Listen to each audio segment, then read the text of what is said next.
Welcome to the Locked On Titans podcast. I am your host, Tyler Rowland. Titans fans, it's crossover Thursday, and we got the host of Locked On Chargers on the show to break down this game. First, can the Titans slow down Justin Herbert and his weapons? Then we are going to talk about the matchups in this game. How does the Titans defensive line find a way to impact Justin Herbert? And then finally, we will give our game and score predictions. So all of that and more on a crossover Thursday edition of the Locked On Titans podcast. Let's get it. You are Locked On Titans, your daily Tennessee Titans podcast, part of the Locked On Podcast Network, your team every day.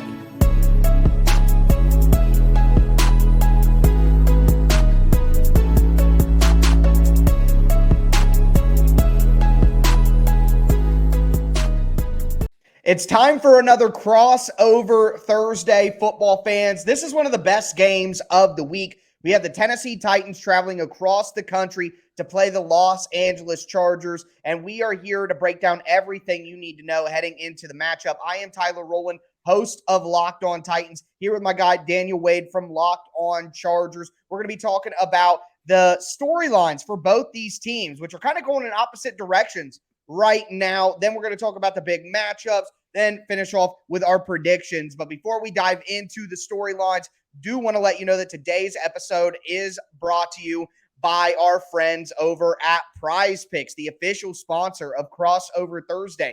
PrizePicks is so much fun. It's really easy to play. There's no competing with other players. It's just you versus the projections available. You pick 2 to 5 players, and if they score more or less than their PrizePicks projection, you can win up to 10 times your money on your entry. It can literally take less than 60 seconds to enter. It's that easy. We love PrizePicks. We know you will too. First-time users can actually receive a 100% instant deposit match up to $100 with promo code Locked On. That's one word, Locked On, at prizepicks.com.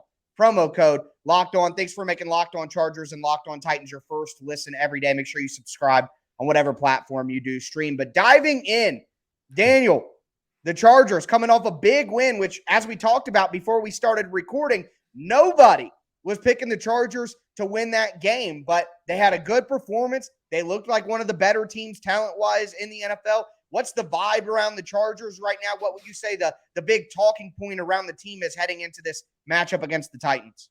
I mean, I think it's hope, right? I Right. think that's what you're looking for Chargers fans at this point of the season. I think the biggest thing is hope because of a couple things. I think seeing them beat a good team. It was the first good team they had beaten all season. Right. Truthfully, it was the Browns and the Texans and the Raiders, and all these middling teams.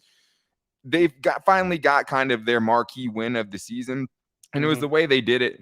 Brandon Staley coming up with a masterclass performance of how he schemed up against the Tua offense with the, Mike McDaniels, who had shredded everybody pretty much the entire season. Now, the last 2 weeks, they've been slowed down a lot. So seeing their defensive guru head coach, right, who gets flamed all the time because of how bad his defense is, come up with a game plan where it's like you can see it.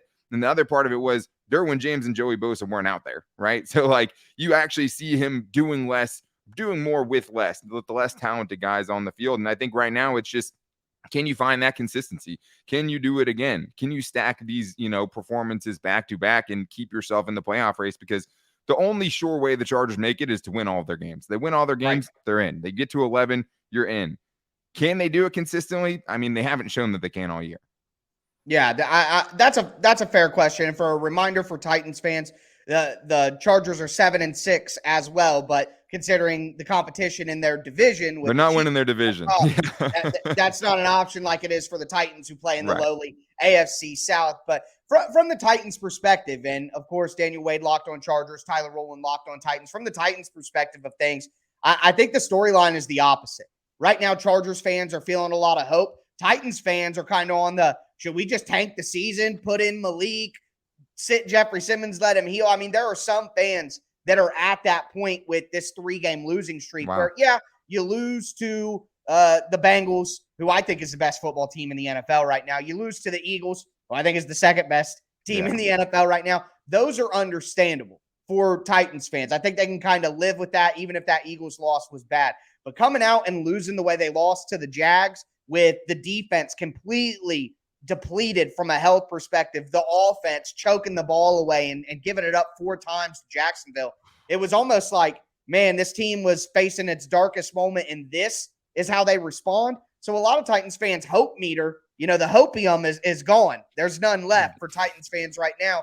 And I don't feel that way personally. I think if the Titans can get some guys back on defense, Zach Cunningham, the linebacker, Danico Autry, both may return this week to help out that front 6, front 7. I think if the Titans get some reinforcements and just play a little bit cleaner football on offense, they're still a good team, if not a great team. So I think right now the Titans fans just want to see what they're going to be going forward, because if they lose this game, you got a game against the Texans, then the Cowboys, and then the Jags again. Things get pretty scary for the Titans in regard to their handle on the division, even if they lose this game. So I think while a win against the Texans would not do much for the fans' self-esteem, to say, going across the country and beating a Chargers team that just looked really good on Sunday Night Football with an elite quarterback, with the type of team and roster that's given the Titans problems with good, edge rushers if they get Bosa back, and, some obvious good weapons at wide receiver.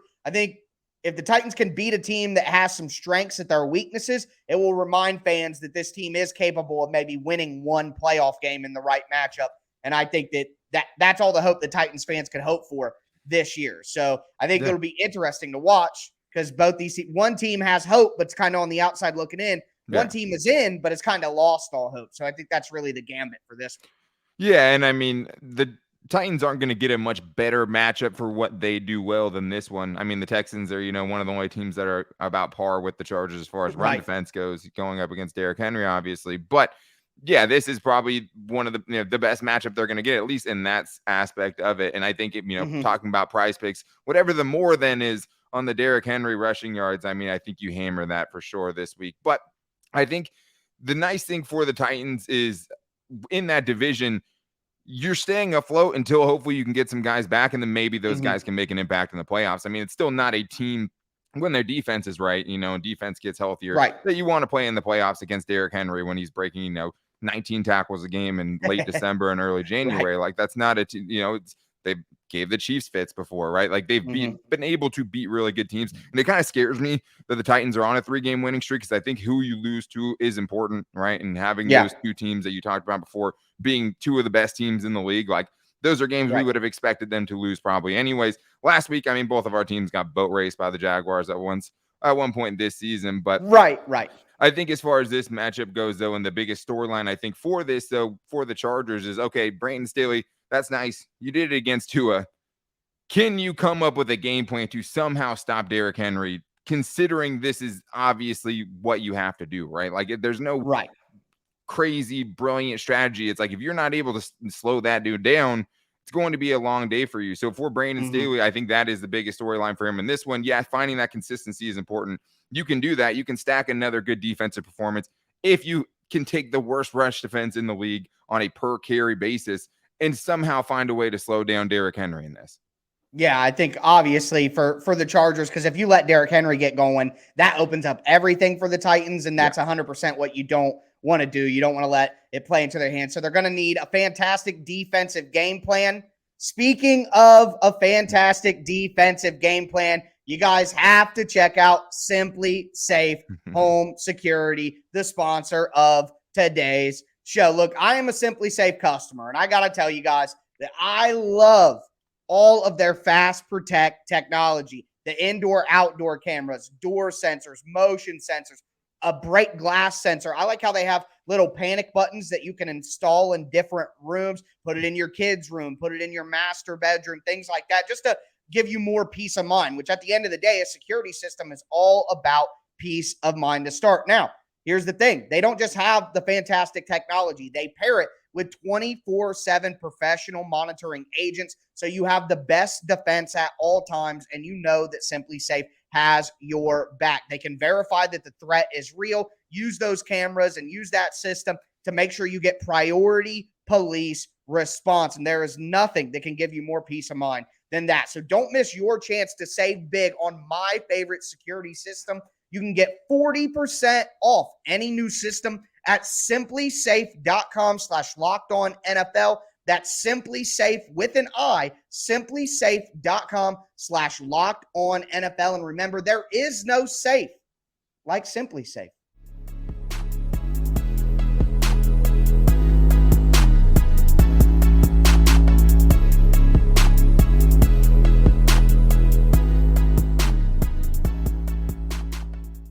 All right, we're going to continue today's crossover Thursday. We just kind of talked about the big storylines for each team, where both teams are at right now heading into this game. But we want to dive in a little bit deeper, zoom in on some individual matchups and individual battles that will decide this game. Before we get into it, I want to thank you guys again for making Locked On Titans and Locked On Chargers your first listen every day. Remember, it's free Monday through Friday content on your team all year round. Make sure you don't miss out on an episode. Subscribe to both podcasts or whichever podcast you prefer. Both is what I'm pushing. I'm pushing both for both fans. Let's get those numbers up, blah, blah, blah. But either way, at minimum, make sure you subscribe to Locked On Chargers or Locked On Titans. And I always like to go back and listen to the podcast after the game just to get an idea of what their take on the game was, what they saw. So if fans are interested in things like that, it would be a good idea as well. But moving into the matchups, I'm going to kick it off here because I have a question for you, Dan. What is the status of two of the top defenders on the Chargers, Joey Bosa and Derwin James? Yeah, I mean, that's a huge question for the Chargers. They have not activated Joey Bosa's window to return yet. That's where it is, making me think. I mean, we heard some reports last week. Ian Rappaport was saying he's going to be back at practice this week. We haven't seen it yet. I mean, so that hasn't happened. And I just think that if it's in any question, you go conservative and you push it another week and you try to ease him back. When it's something that's been 2.5 to 3 months at this point, like that's not something you're rushing back. They're in the long game with someone they've given such a huge contract to. Obviously, Derwin James, he's a guy where I feel like, hey, if he can come in and get some sort of practice even as late as Friday and it's feeling good by then, he's a guy that's going to play. I mean, especially because he's kind of been in the mix of everything. He finished the game when he actually sustained the injury or, started the game, left the game for a little bit, came back and was able to finish the game, then missed last week. So I thought there was a chance he could play last week. He did not practice in Wednesday's practice. So that is something that you have to monitor. And that's why, last week was so impressive. That's not something they can consistently do without Derwin James. I mean, that was what me and David, my co-host, talked about Locked On Chargers. Is like, it was nice to see them do that 1 week. The only way you can sustain it is if you get impact players like Joey Bosa back, if you can get Derwin James back. So it's in there at this point. Sebastian Joseph Day, their defensive tackle, was able to return to practice today. He's been one of their better run stuffers. If you can say the worst rush defense has any good run stuffers, obviously. But the two big guys, I mean, I would say more likely on Derwin than it is for Bosa for sure. Well, that's great news for Titans fans, to be quite honest. You want, Bosa to be healthy. I don't want him to, I'd like him to be healthy as soon as possible, just from a human I'd like Derrick standpoint. Henry not to play. Yeah. I mean, yeah. Yeah. You see what you mean. These teams are desperate for wins. And I think that's the number one matchup that I'm looking for. Even if Joey Bosa plays, then it's a 5-alarm fire at that point. But for the Titans, they have the worst starting left tackle in the last 10 years in the NFL based on sacks allowed per game, and it's Dennis Daly. And he's been a sieve the last few weeks. It's been atrocious, quite honestly. And it's anybody can get right and get going against Dennis Daly. And Titans rookie offensive tackle, their right tackle, Nicholas Petit-Frere from Ohio State, he's been solid, but at the end of the day, he's a rookie. So if he has to deal with Khalil Mack, and even Kyle Van Noy had that nasty spin move on Teron Armstead, who's one of the best offensive tackles in the league last week. I mean, these edge rushers, even without Bosa, with Kyle Van Noy and Khalil Mack, have the ability to dominate the game and dominate the tackles for the Titans in pass rush. And if Bosa comes back, if he's a late activation Saturday or whatever, that's going to spell a lot of trouble for me. So can the Titans develop a plan to give Tannehill enough time? I mean, one of the big turnovers for the Titans last week that led to a Jaguars touchdown early was Ryan Tannehill. Dennis Daly gives up pressure after getting help from a chip from a tight end, gets beat still, and Tannehill gets drilled in the back and drops the ball. So if the Titans allow that to happen, they're Right. not going to be able to win. So that's the first matchup for me personally, is those edge rushers against the Titans tackles. That's the number one thing I'm watching for, because even if Derrick Henry has a good day, if that's something that wrecks the game, the Titans are going to be able to come back from it. So that's my first matchup I'm looking at. Yeah, and I mean, I had Daly versus Mack for sure. I mean, I think if you're the Chargers, you're getting him over there as often as you can, right? Like you're trying to find ways to get that matchup and single him out and get him in one-on-ones. Because the other person outside of Khalil Mack, even after a good game by Kyle Van Noy last week, has just been non-existent since Joey Bosa's injury. I mean, they do not have a clear backup there that's been able to put together any sort of consistent pressure of any means, really. I mean, Morgan Fox is the next best guy. I mean, truthfully, Derwin James is their second best edge rusher, probably, right, on the roster right now. So, I mean, it'd be nice to get him back. But I definitely had that. For me, this one's kind of up in the air because I'm looking at the Chargers corners, Asante Samuel Jr. and Michael Davis. Both of those guys had maybe their best performances of the year last week and won in the same game, right? Michael Davis got burnt for a 50-yard touchdown where he tripped. Still his best, maybe the best game of his career, even given that. I mean, it's just one of those things where in this game in particular, I think one thing Brandon Staley hopefully took away from last week is, okay, hey, I can trust these guys to a certain extent that maybe I didn't think I could, because they just went up against Jalen Waddle and Tyreek Hill. Maybe if they decide to stack the box and go against Staley's philosophy this week, you're going to have to trust those dudes out there with whoever's going to be playing wide receiver for the Tennessee Titans, which is also up in there. No Robert Woods, obviously, no Treylon Burks at practice at this point. Can those guys repeat that performance again, going up against a really, really banged up Titans receiving core?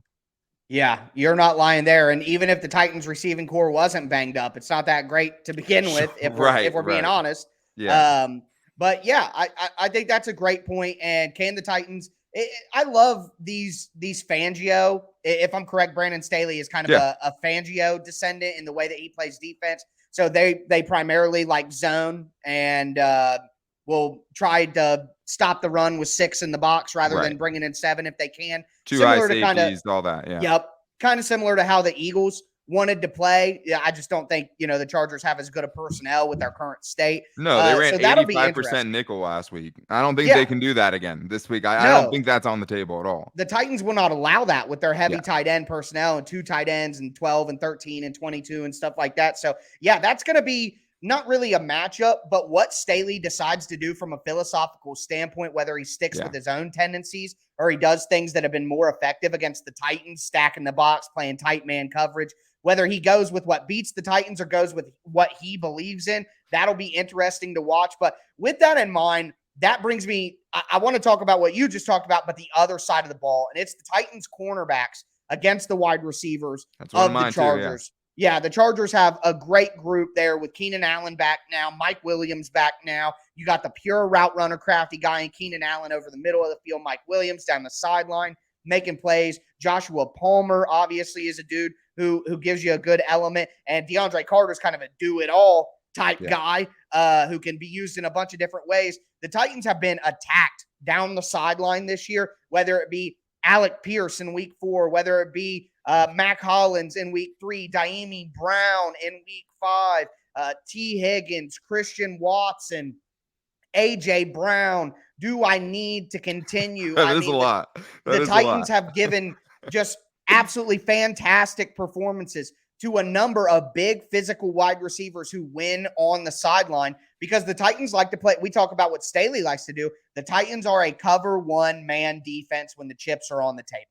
That's what they want to do. And when you have your pass rush healthy, you're going to get to the quarterback so quick that you're not going to leave your corners on that bad of an island. But with the Titans pass rush slipping due to Danico Autry's injury, and of course, Harold Landry, who's been out the whole season, the cornerbacks haven't had as much help from the pass rush. They've been asked to do more. And with Christian Fulton, the Titans' top cornerback, out, they're playing guys like Roger McCreary, a rookie, who's the best corner on the team right now and still had a very rough year. And you got even Trey Avery, the Titans' backup outside cornerback, is limited with a concussion. So the Titans have had a ton of injuries in the secondary, and they didn't have a lot of depth there to begin with. Caleb Farley, a first-round pick in 2021, is basically a bust and is out for the year with a back injury. So if those wide receivers just win in one-on-one, the Titans can win the down and lose the play. Sure. Because of individual plays and contested combat catch situations on the sideline. So the wide receivers versus the cornerbacks, if they just dominate there,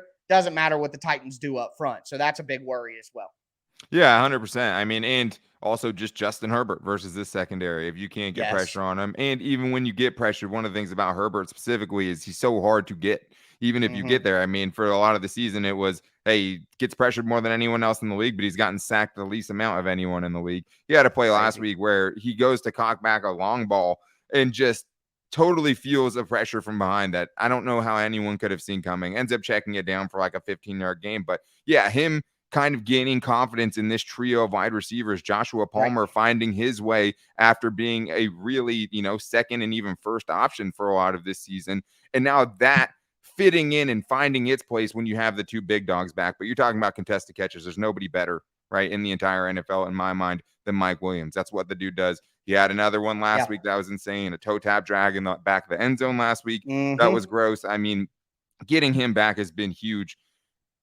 But they've also given up a ton of pressure and like 24 sacks in the last 6 games. So like the Chargers still have their own issues. And I mean, I think the biggest mismatch potentially is Jeffery Simmons versus the interior offensive line of this Chargers team, not named Corey Linsley. Corey Linsley's an all-pro. He can only do so much. Matt Filer has struggled. Zion Johnson is a rookie and has had really tough games against guys like Christian Wilkins, right? Chris Jones. Would you get it? That's going to happen to a rookie, obviously. Right. It doesn't get that much easier if he can be healthy this week. I know he's been limited, but if that dude plays in the middle, that's going to be a gross mismatch against the two guards for the Chargers for sure. Yeah, and if Danico Autry comes back and plays, he's so good at rushing on the interior. So that will be a matchup to watch, the interior of the line against the Titans' interior defensive line for certain. But with that in mind, that is the matchup portion of today's show. We're going to get into our game predictions. Before we get into that, I do want to let you know that today's episode is brought to you by BetOnline. BetOnline.net is your number one source for sports betting info, stats, news, and analysis. You can get all the latest odds and trends on every professional and amateur league out there, from pro football to college bowl season to basketball to the World Cup. They've got it all at BetOnline.net. They're always the fastest and easiest way to get your betting info. Head to the website today or use your mobile device to learn more. BetOnline, where the game starts. Also, do want to shift into a little bit of a serious conversation here, guys. It's the holiday season. We all know that we've been hanging out with our friends, putting a few drinks back. A few becomes a few too many, and as the evening comes to an end, people start to head out. You think about calling for a ride, and sometimes you can say, nah, I live nearby. I can make it home. No big deal. What are the odds that you're going to get pulled over anyway? And even so, what's the worst that can happen? Your insurance goes up. You lose your license. You lose your job. You total your car. Kill someone.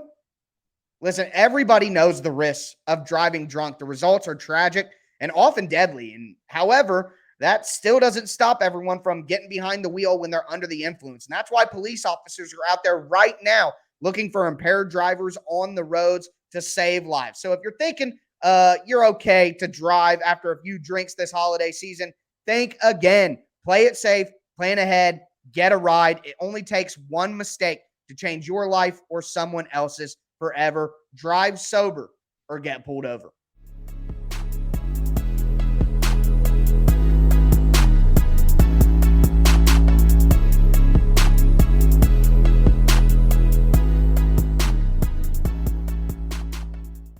All right, let's cap off this crossover Thursday. I am Tyler Rowland, Locked On Titans, here with Daniel Wade from Locked On Chargers. Make sure you make Locked On Titans and Locked On Chargers your first listen every day. As for your second listen, check out the Locked On Sports Today podcast. All the biggest games, the biggest news, the biggest stories. You're going to get instant reactions, game recaps, and the take of the day. The Locked On Sports Today podcast.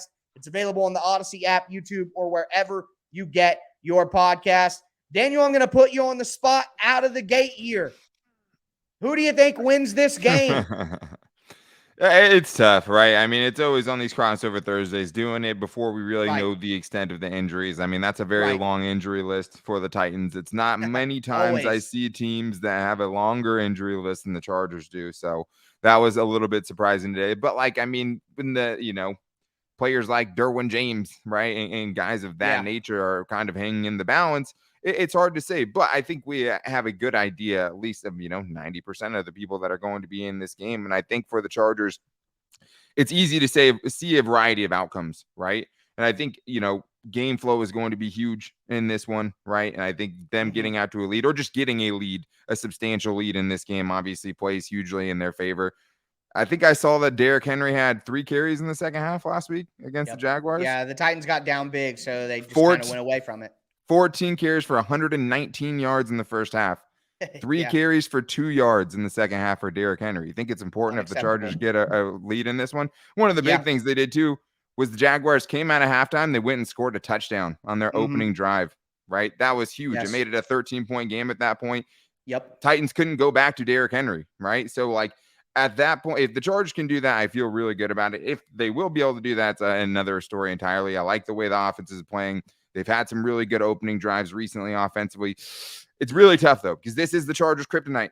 Derrick Henry is the last player they want to see coming into this, right? It was the same thing with Nick Chubb at a certain point, right? And players who are at least of that same ilk. I think the Chargers offense with Justin Herbert having the confidence that he has is going to be a little bit too much if things don't totally fall apart for them. And I think they're just going to be able to, with a banged up Tennessee Titans secondary, I think they're going to be able to do enough offensively to kind of overcome some of the flaws in their defense. So my prediction for this game is Chargers 33, Titans 24. All right. I can't listen.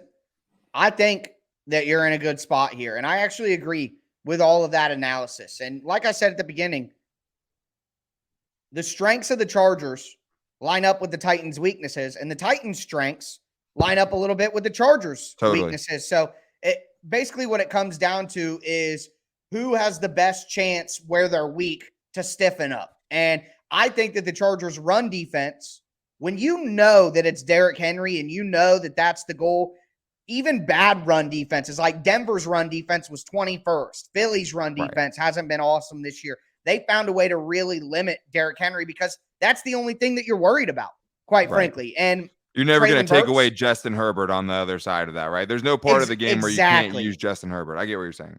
Exactly. So I feel like in the battle of weaknesses, the Chargers' weakness will be less punitive than the Titans' weakness. I say all that to say this, though.